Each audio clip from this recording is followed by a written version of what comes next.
மானிட பிறவியா மதுரையில் பிறந்து எம்பெருமான் ஈஸ்வரனையே பூலோகத்துக்கு வர வச்சு திருமணம் செஞ்சுக்கிட்ட மதுரை மீனாட்சி அம்மனோட வரலாற்றையும், மீனாட்சி அம்மன் எப்படி பிறந்தாங்க, எதனால சிவபெருமான திருமணம் செஞ்சுக்கிட்டாங்க, எப்படி அவங்க திருமணம் நடந்துச்சுன்னு மதுரையை ஆட்சி செய்யும் மீனாட்சி அம்மனோட முழு வரலாற்று கதையும் இந்த ஒரே வீடியோல நீங்க தெரிஞ்சுக்கலாம். இது போன்ற மேலும் பல தகவல்களை தொடர்ந்து பெற நம்ம சேனலை சப்ஸ்கிரைப் பண்ணி ஆல் செட் பண்ணிக்கோங்க. வாங்க இப்ப வீடியோக்குள்ள போலாம்.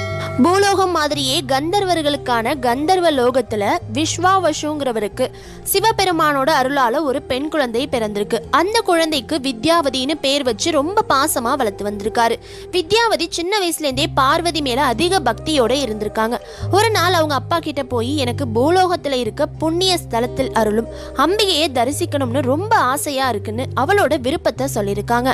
கடம்பவனம்னு அழைக்கப்பட்ட மதுரையில் அம்பிகையா இருக்க சியாமலைய வழிபட சொல்லியிருக்காரு வித்யாவதி.